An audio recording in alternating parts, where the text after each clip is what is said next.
Hello and welcome to Oh What a Lovely Podcast. I'm Angus Wallace and joining me, as always, is Jessica Meyer and Chris Kempshaw. In this episode, we're turning our attention to William Hussey's The Boy I Loved.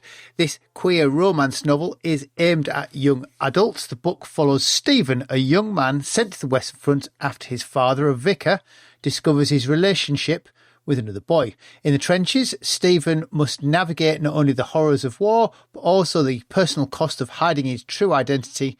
Through his experiences, the novel explores love, grief, identity, class, and emotional toil of conflict.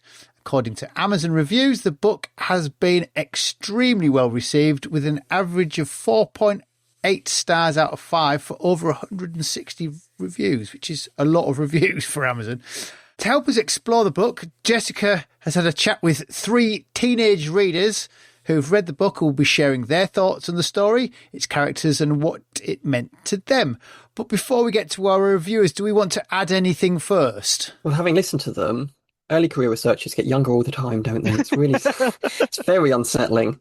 And I suppose I should say, I think listeners may find it interesting how little I asked about the First World War in some ways, and their perceptions of this as a book about the First World War specifically. So hopefully we can have a chat about our perceptions of that from our position as people who know and are obsessed. But the reason I didn't ask a lot of questions about the First World War was, the first question I asked was how much they knew about the First World War. That varied, but essentially none of them were particularly interested in the First World War. One of them is my son, and therefore has a forced interest in it. One of them is interested in history, but in the classics. All of them are interested in reading and reading this sort of this particular type of teen fiction. So I think came to it with interest and curiosity. And what I didn't want to end up doing was having a lecture about what the First World War was really like, because there was moments where I could have started telling them what the history was versus what they understood the history to be. And I wanted to avoid too much of that and get their opinion and their understanding from their perspective, which is not as First World War historians, but as young readers reading books that I think, in this case, are marketed to the Heartstopper audience. So as LGBTQ plus audiences, what that means, but with a historical setting. So that gives a little bit of perspective about why listeners might find there's less First World War perhaps in my discussion with these guys than they might expect on this podcast. Right, so let's have a listen to them, because I think that is, that's well put, because after listening to it, it really made me change my thoughts on the book. Let's have a listen to our young readers. Thank you all for agreeing to read and discuss The Boy I Love by William Hussey. It's lovely to have you guys here. I'm just going to ask you to go round and tell us who you are and a little bit about yourselves. Can I start with Laura? Hi, I'm Laura. I have just finished year 11. I'm hoping to go into classics after school, so I'm quite interested in ancient history and stuff. Hi, I'm Izzy. I'm just finished year 11 and I read a lot of romance books and old books as well. Hi, I'm Peter. I've also finished year 11. I've got no real connection to history except for my mum.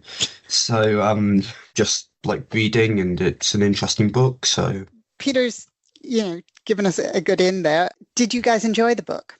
Yeah. Yeah. Yeah, it was really good. What did you like most about it? I liked the descriptions of the trauma of Stephen when we get descriptions of blood on his hands and he sees the ghosts. I enjoyed that. I thought that was cool. Laura, what did you enjoy about it? I can't really say anything specific, but with plot, I found the plot really drew me in, because obviously it's on the front line, so there's a lot of suspense, and it's just wondering what's going to happen next. You just get literally so much to draw you in, I guess. Yeah. I mean, it's quite interesting how they had to hide their sexuality, and I guess what jobs they did for the war, and what jobs in particular were you thinking of? Like the transporting messages across the front line, how one of the main characters was in charge of a platoon of people, and how his old platoon dying affected him, and what he fought and did. that raises a question. How much did you guys know about the history of the First World War before you read this book? Quite a little bit, I'd Almost say. nothing. I didn't do history.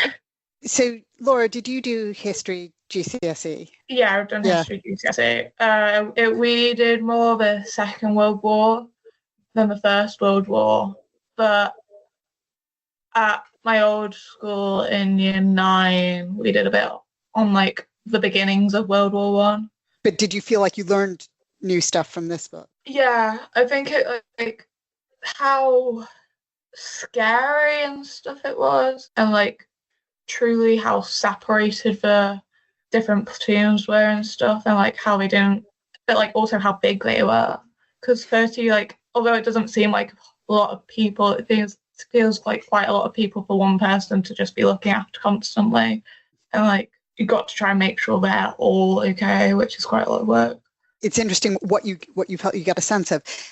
I was interested. You said you found the descriptions of the wounds and things like that really interesting. Was that because you felt you were learning something, or because of the story that was being told? I'm very interested in psychology stuff and like including how trauma can affect the way people behave and other things.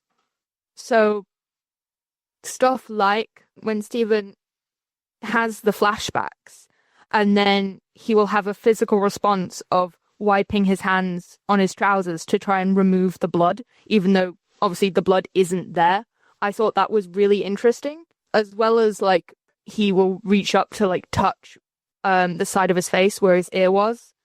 Those like physical responses to how the death of basically what was his family while he fought. I think that's like people should learn more about that, I think. Do you guys think this is a good way to teach people about the First World War? Would you suggest that people should read this book to learn about the war? Whatever. I'd say it's definitely got a lot of information about the Somme. It's probably not the same as like a non-fiction history book, though. Yeah, like reading a non-fiction alongside it. So it might help spark an interest in the First World War or general history of conflicts or battles, which could lead into more research. Did it spark an interest in you? I mean, there was the bibliography at the back of the book. Did any of you look at that and think, oh, I might go and look at some of that?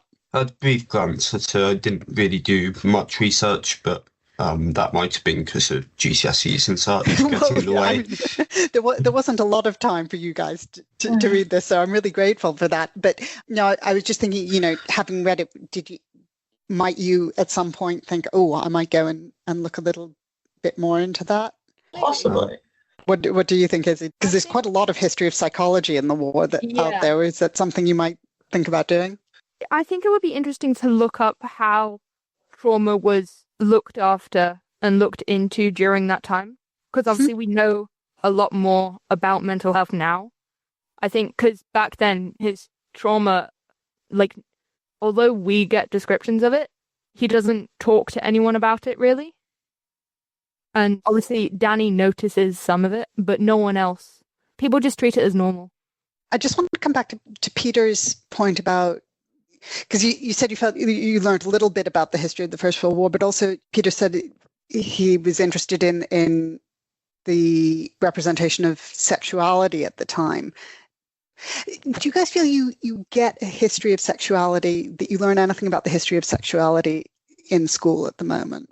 Is that something that comes up at all? Not really, and No. it's quite a big deal, especially in US school systems. There's been quite a lot of controversy over certain states outlawing the way teachers can teach this sort of thing. Probably the most notable being the I don't remember the official name, I just remember the nickname of the Don't Say Gay bill in Florida, which was passed a few years back, which stopped teachers from being able to teach sexuality without the parents' permission. Do you guys get any of that because you're in the British school system, have you had any of that in class at all? I feel like it's still quite skirted around. It's not like super talked directly. I still don't think many school systems are super comfortable I think we had one PD lesson talking about it, and then other than that, we just kind of like they don't mention it. Lord, I'm interested as a classicist. Does it turn up in any of the classics? It doesn't formally show up in classics. Yeah. But obviously, because classics, particularly ancient Greece, they were heavily like gay society, heavily accepting of it. Like it was just anybody like sort of free for all back then. So it's not like formally talked about, but it's always in the background. It's always the like sort of thing you like know in your mind is like there. None of the texts I've covered so far in class actually have anything to do with it, because I've done Medea and did a load of, I can't remember his name, but we did a load of someone's works in Greek, and then in Latin we did the start of the Aeneid, and we did My Uncle, and we did, what's the other one we did? Messalina? Yeah. There's quite a lot of sexuality in there. Yeah, but like all of it is like very straight sort of sexuality. None of it's like any sort of queer. I think next year might change that slightly. I can't remember exactly which text I'm doing in Latin, but I'm wondering, is this sort of book is this book useful for introducing ideas about the history of sexuality, because it has its own quite complicated history? Yeah, like I think so. I'd say the end particularly does with like how it was dealt with, how he ended up going to like, well, not prison, but like the army version of prison because of it. I feel like a lot of people wouldn't realise that was how it was dealt with, and also it shows it was dealt with like not through therapy but through hard labour during the war. Even though they were accepted by their platoon, one of the people in his platoon still comes up to him and says like what you did is unnatural. So even though they didn't treat him differently, they still see it as something that like shouldn't happen.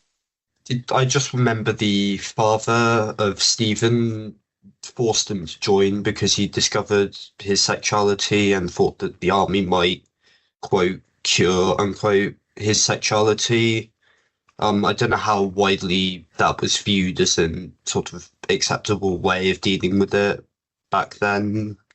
So that's quite an interesting point, because there is a debate. At some point, Stephen talks about the word degenerate and the use of that word, and that was quite a big idea in the press in the early years of the war. And the idea that young men signing up was to demonstrate that they weren't degenerate. And there's a conflation of this idea of degeneracy and homosexuality in particular, but also straight female sexuality, that women behaving, having power over their sexuality is seen as a form of degeneracy as well. So it's quite a complicated idea. But yeah, it's interesting. I wanted to get a sense of if you thought this, not just in terms of learning more about the First World War, but learning more about the history of sexuality, this would be a good sort of thing to recommend people who are interested in that sort of history read. Would you say it's a good supplement to what you learn in school? I'd say it's definitely something which would help. But I feel like if you properly want to learn more about it, you'd want to like read up on it afterwards. It's a good way to just get a general sense, really, what might have been happening. But you don't really go into much detail of his time in the prison. You just like see little bits of it, and then after he's out again. But it would be a good way to like start looking into it, I'd say. Yeah, it's quite light-hearted compared to some of the stuff. So the one I think of is Oh, What a Lovely War. That kept it relatively light-hearted, even though they displayed facts about countless deaths that happened under reasonably stupid decisions, but it wasn't super dark or disturbing to watch. It felt a bit more fun due to the music and such included, not just... Yeah, just to give a bit of context for the listeners, that you came with us when we went to see Oh, What a Lovely War in Leeds, didn't you, Peter? Yeah. Yeah. So using culture like this can be a useful way of learning about the war. What sort of age group do you think this book would be useful for?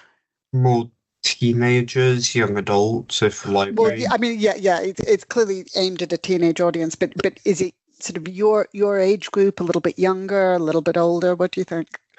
Probably a little bit younger, about 14 to 16. I think above that, they're probably more in detailed books, or you could read non-fiction, but I think even then you could probably read it and enjoy it at an older age, but I think it's probably targeted more towards slightly younger than we are. So we chose this because we thought it was being marketed as the audience for the Heartstopper series, which I know you guys have read. How does it compare to Heartstopper?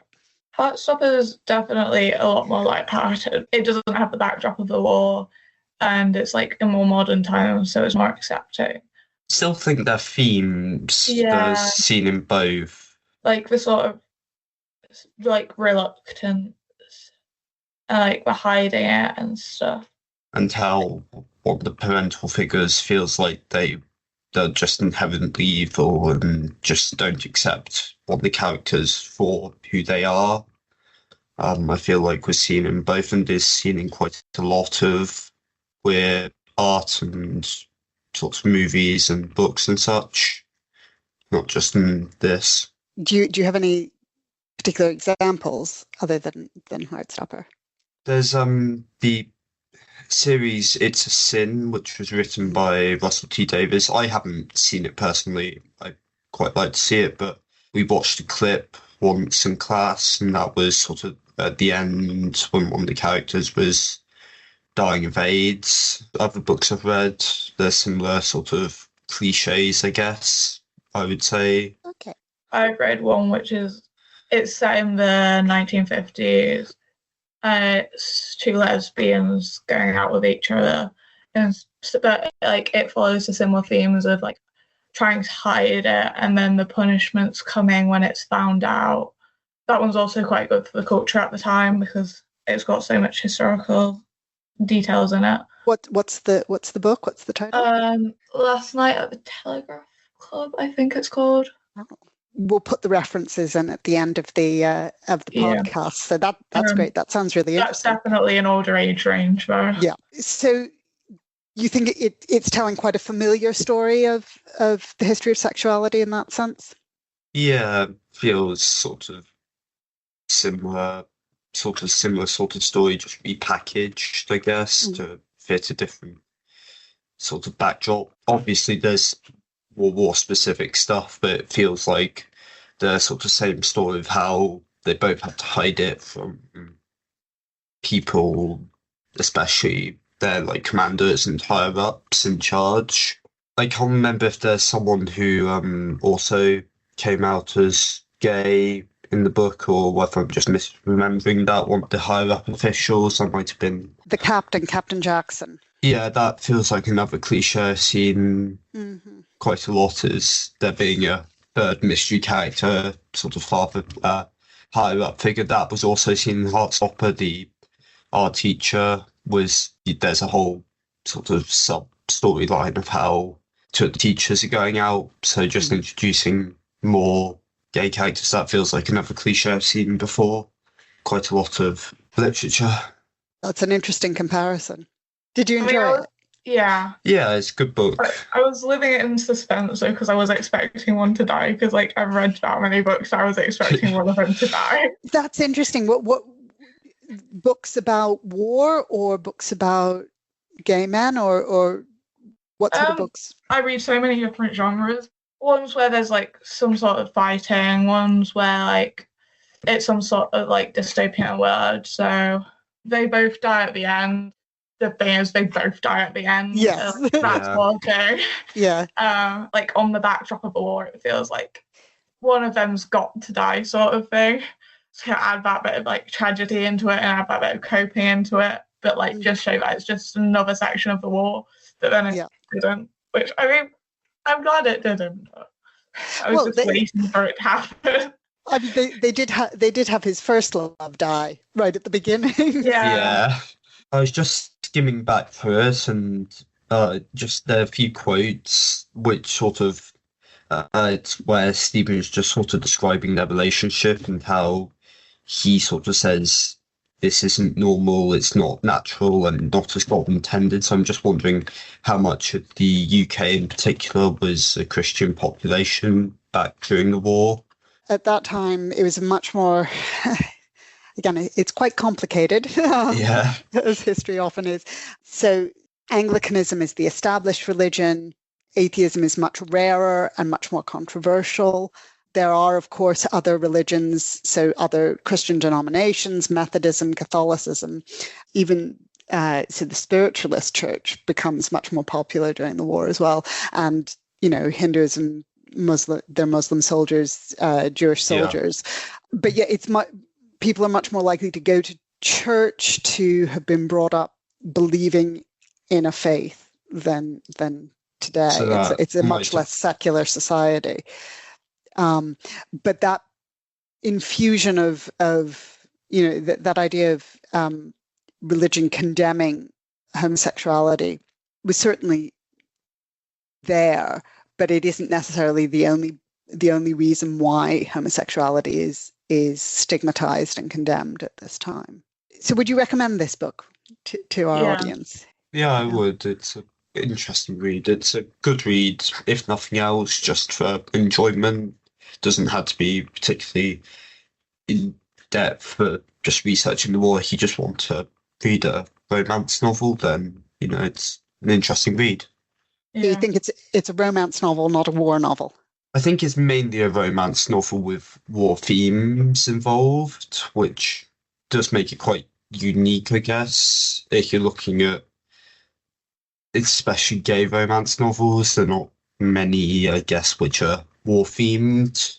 This is the only one I've seen. So, have you encountered any, Laura? Not during the war. I've seen stuff which is like after the war, the war, but definitely never during the war. This is the first one I come across that. You found the war stuff interesting? So. Yeah. If you guys don't have anything else to add, it's just remains for me to say thank you so much for taking the time to read this when you guys were really busy with other stuff to do, and for coming along, and to Izzy as well, who I know had to leave a little bit early, but thank you so much. Right, so listening to our reviews, what struck me was that this book was not written for me. My views in the book come from with a background baggage of what I have, which draws me to possibly very different conclusions than they had on the book. Very little of it was new for me, and I could see where large chunks of it were lifted from, perhaps, or borrowing from. I don't know. Magpieing is what my daughter would have called it at school. That sounds about right. I think. Did you guys read the acknowledgements at the end? Yeah, the society got mentioned in it. I know. I think it's a victory for us. Yes, absolutely. But what was really interesting was the motivation identified, which was to write gay stories back into history, which to me, as a gender historian, they're there. They've always been there. They're not as explicit as this one necessarily. I was surprised that the author felt that was a necessity, which then was why I was curious as about how much queer history our young listeners had felt they'd been exposed to, as well as First World War history. So one of the things I found interesting, particularly having now listened to our young readers about it, and it's something that you were kind of saying at the beginning there, Angus, there's an element of we have ruined this type of thing for ourselves because we're too immersed in the First World War than any reasonable person would allow to happen to themselves. So we bring a lot of stuff to it. So I really like getting that kind of people who haven't wasted their lives on the First World War reading something about the First World War and getting something from it thing. It's made me think about this book. It's made me think about In Memoriam a lot as well, to the extent that on a level, this sounds really stupid, but I don't actually think it is this stupid, that the canon of what we would, what the books I imagine that we'll talk about in regards to this of kind of, portrayals of homosexuality during the First World War in novelizations and the like are irrelevant now because none of the audience have read them. And therefore, they faded into history and are being reinvented again now, despite the fact that, things like In Memoriam was borrowing huge chunks out of, and I use borrowing with, a degree of inflection, from, the types of books that, we've spoken about before. But this audience hasn't been exposed to any of them. So this is brand new. Well, for us, it's a little tropey at best. And I find that really interesting that kind of canon has faded somewhat. It's also what's taught as history. What I love, its epigraph is a letter from Wilfred Owen to Siegfried Sassoon, and that question about the sexuality of the poets. I was taught in school, when I was taught the war poets in English class, not necessarily history, the figure of David the soldier, right, that turns up in Robert Graves and in Sassoon, and this romantic young soldier to whom the junior officer, the young junior officer, or youngish junior officer, feels a level of responsibility for, and that comes across as a version of love, whether it's homoerotic or not, depends on, I think, to some extent, as much on the reader. But in the 80s, I was being taught about this as an expression of same-sex attraction, desire, whatever you want to call it, as part of the history of the war. Is that an expression that comes out in Blackadder when Melchick's calling darling, darling? That they're actually playing that out? Because at the back of a lot of this is Blackadder. But it's also the scholarship. So Joanna Bourke, in Dismembering the Male, in that first great book about masculinity in the war, British masculinity in the war, has an entire chapter on bonding, dealing with were men having sex in the trenches. It's part of the history of the war. It's been part of the history of the war. And you can't escape from it because the actual history of the war, you've got in 1918 the Pemberton Billing trial and the whole, it's lesbian sex rather than gay sex, but you've got a huge amount of very explicit gay history, queer history in the war itself that just isn't being taught in schools. And it's not that things have dropped out of the canon, it's things are not being taught. The canon, Wilfred Owen is still canon. Regeneration hasn't just disappeared, but it's fascinating that it isn't being taught. And if it isn't being taught, it just fades away from this kind of popular consciousness. I imagine for both of you, I went through this book and spotted the characters from other things. So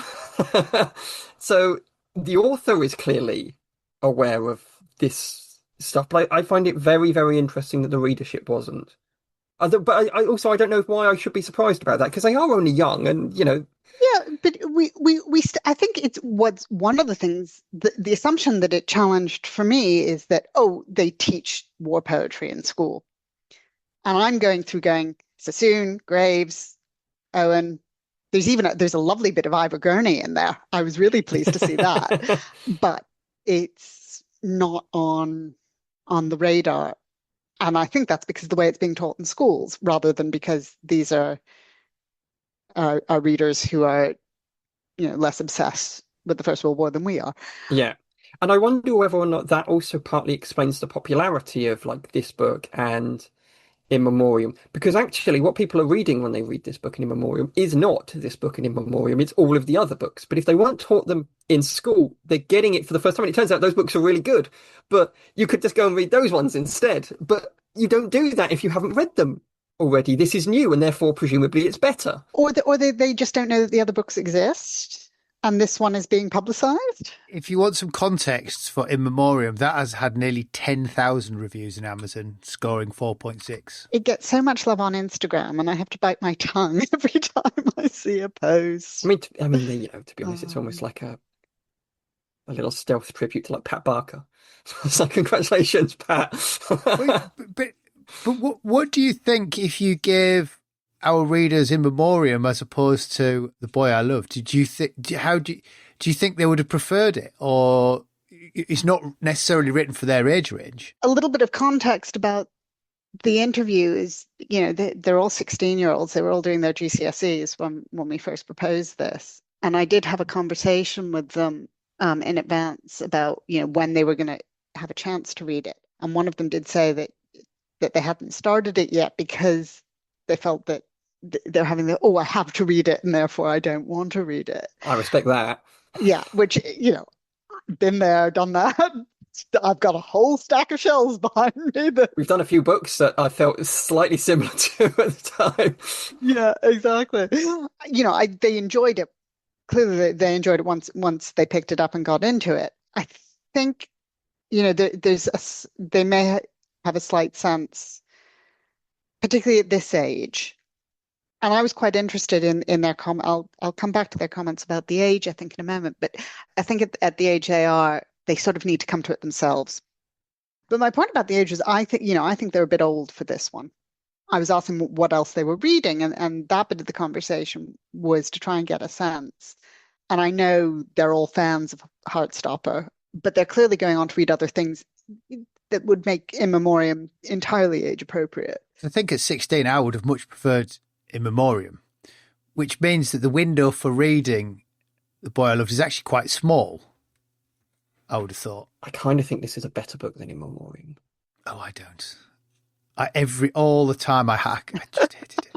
I'm I just sorry. hated it. I hated it. It's like, I hated the fact that it's like bad Blackadder.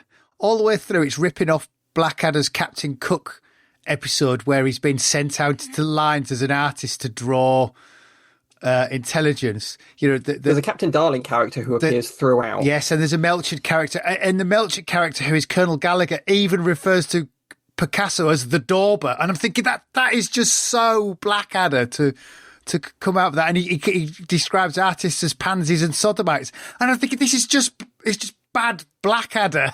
It's just unfunny Blackadder all the way through. The pansies and sodomites thing is actually not wildly.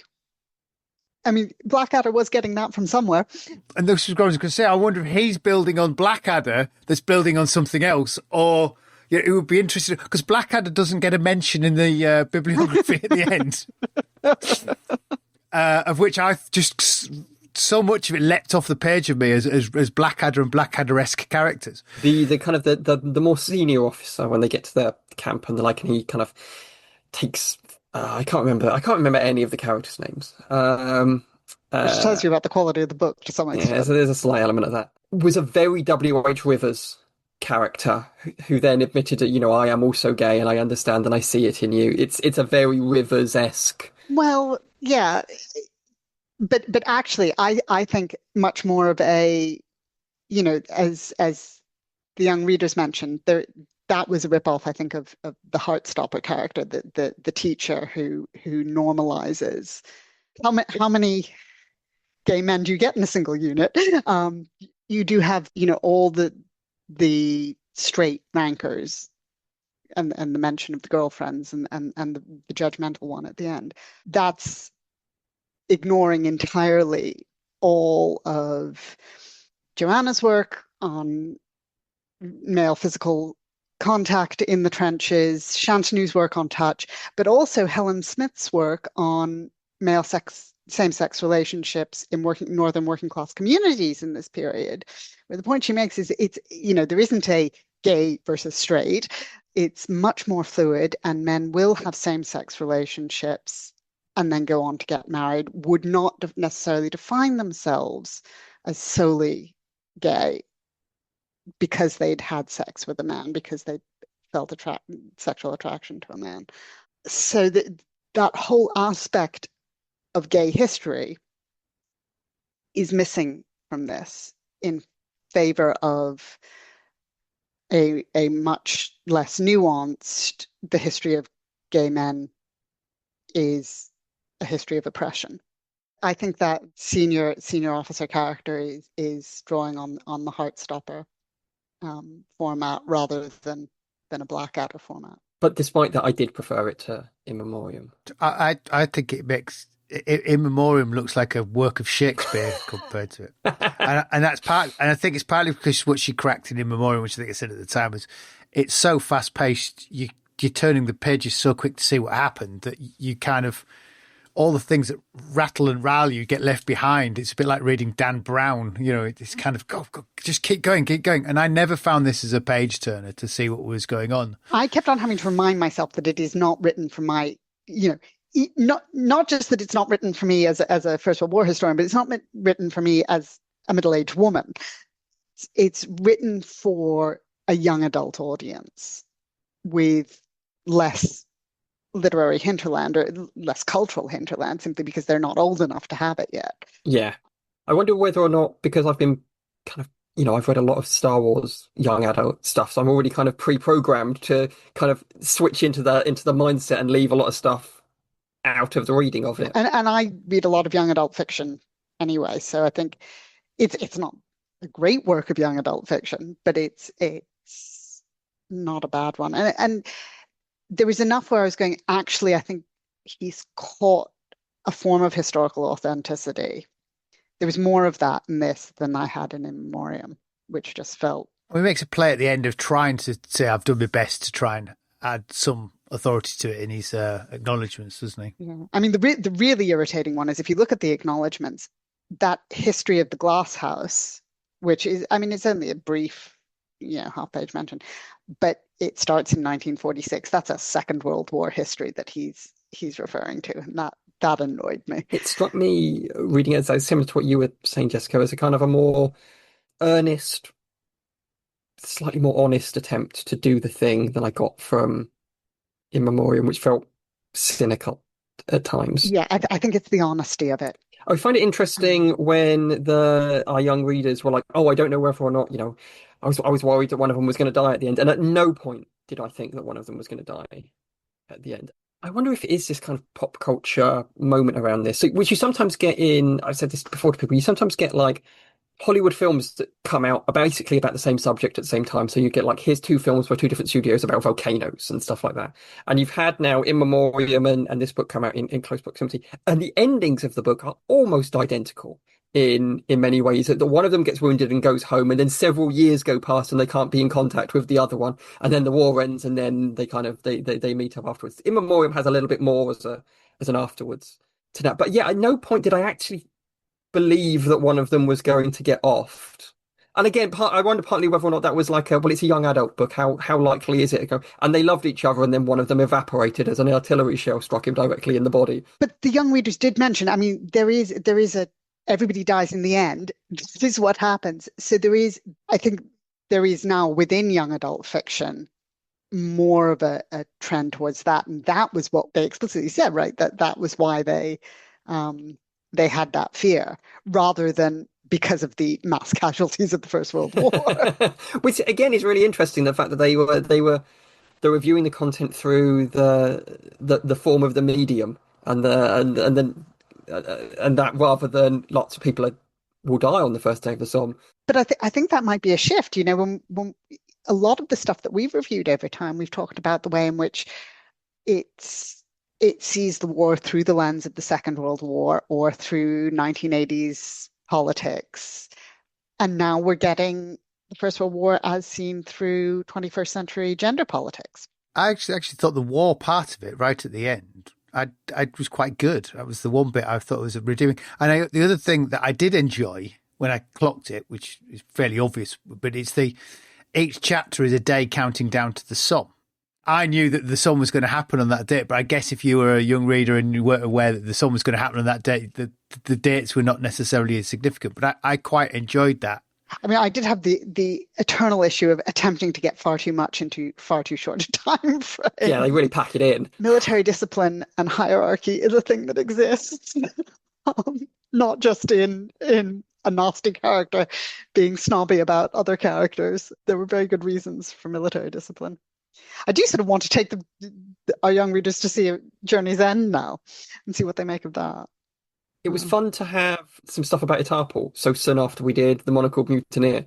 Yeah, there was a Stanhope character which amused me as well, wasn't there? There was a private Stanhope. As a wink to those in the audience who have read some of this, so I don't particularly mind. As long as it's not kind of overtly egregious, but calling a character Stanhope, you know what? I'm here for it. I think the thing that I found challenging about it was that there were too many artistic symbols going on. So you had the Fighting Temeraire as one artistic symbol, but then you had Music Hall Song as the other, and there was too much. And it was almost trying to get too much history in, because I think, there's a really interesting history to music hall and its use in the war, which we saw in The Monocled Mutineer. And it got slightly swallowed, and it wasn't quite clear how the Fighting Temeraire fit in. Yeah, I thought that didn't quite work, and trying to fit too much history into too short a time frame. I really struggled with it, and once I started saying Melchett and Darling all the way through, I really it had me.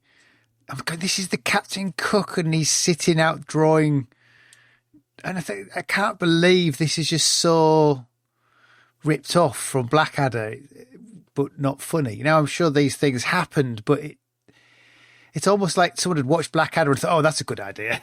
Off we go. Well, yeah, yes, it's a little bit like Sebastian Faulks using the engineers and sappers as a way of introducing other aspects of the war. I actually, partly because I didn't make the connection quite as quickly perhaps as you did, Angus, to Blackadder, but to me it was an aspect of the war. There were intelligence officers, and this is what they were doing. They weren't spies. We tend to assume that intelligence officers are spies, and actually no, what they're doing is going up in airplanes and taking photographs eventually, but also, making sketches and trying to understand where emplacements were. I don't think it played out terribly well in terms of the reasons they did that, but trying to introduce some of the day-to-day history, the stuff that you and I have written about, Chris, for the encyclopedia of the everyday lives of soldiers into it. There's quite a lot of that, but he was trying to interject as the kindly officer, wasn't he? With as I've got his name, Stephen. Seemed to be wanting to billet with his men. It's kind of breaking down those class. Yeah, which barriers. That's a 21st century perception on class, which just is not authentic at all. Also, with with your reception of it, Angus, I think we've done enough of these episodes now that I think for all of us at some point we've come back and we've either watched something or we've read something, and two of us are like, it was all right, and one of us is like, I hated it with every fibre of my being. So it does feel like it's your turn. Yeah, I had it with Dope Girls at one point. I wasn't sure I was going to get to the end of it. I definitely suffered through Black Gangs. I think that last part on the Somme sort of redeemed it somewhat, because I just thought that was quite well done. Whilst they went through the tropes of being told to walk in straight lines, they actually achieved their objective, which is people didn't all die, and they achieved their objective. They reversed the trenches to hold it, and that I actually thought was quite good. It was just getting there, I thought, was a long and arduous journey. And the act of going over the top has always been, like a feature of certainly First World War films and like, but it's also to the way that I feel is the part that people have the most trouble imagining about what happens once you go over. What does it look like? What does it kind of what actually happens in between your trenches and their trenches? And this isn't the worst representation of how that must have been that I've read at all, because I think they end up at Montauban is what they're heading for. And I've read the diaries of the guys who did attack Montauban, and you know what? It's not bad as a representation of what like Kenneth McArdle and the like saw when they went over the top on the 1st of July. The timing. How much would the men on the Somme have known about Verdun? That's a good question. I mean, they're certainly aware that there's a big old fight going on down there. How much about the actual details of it? I don't really know. I mean, there's not. When I was doing research for the thesis and the book, the British are quite impressed and awed about the notion of Verdun. They find Verdun very, very interesting. Quite a lot of them would like to go and see it. And the British like ambulance drivers and that they take like insane risks with their own safety to take photos of the battle at Verdun. But any kind of actual information about it, I think probably minimal. But then we all know that armies live off of rumors anyway, and gossip about that stuff. So, but yeah, I think they find Verdun fascinating in like an odd way. That was my big question, that I wasn't sure how authentic that was, but it sounds like it's more authentic than I realized. I think it took you asking me the question to make me kind of actually kind of consider that. I maybe kind of took it a bit at face value because it kind of chimed with what I was expecting. Yeah, well, that's good. I mean, and I think that is why for me this worked better than In Memoriam. There is some. It felt like he had done some historical research and worked it in, not always successfully, but more historical research on the First World War than he'd done on the queer history of the war, certainly, which is a pity. I've just looked at the acknowledgements and for the society, they've got our website under useful online resources, which is not how necessarily we've described a website in recent years. I was interested that yes, this is true, but I'm interested that it was that, not the 1914-18 encyclopedia, which for that sort of research would have been much more useful, I suspect. And there is, queer history in the bibliography. It's just quite old, basically. Just a reminder, there's a really interesting queer history of the First World War out there. Someday someone will write a good book about it. That isn't a history book, a good fiction novel. It's no rush. End of the week will be fine. Just so we can review it for next month. We need content. Yeah, exactly. But it was really nice hearing from our young readers, and I'm glad they committed to doing it eventually. I think they enjoyed it. It was an important prod that, not all the media that we're consuming is, watched, read, listened to by people who have a clue what they're actually, it's not necessarily aimed for the buff, history buff. And also it was a good reminder. I did ask them, right at the end there that, were they interested in going on to read other things about the First World War? Was this inspiring them to pursue it? And I don't think it is. As I say, I wouldn't point them in the direction of In Memoriam. I'm not sure I'd point them in the direction of any of the wartime literature. I might try and take my son to see Journey's End at some point.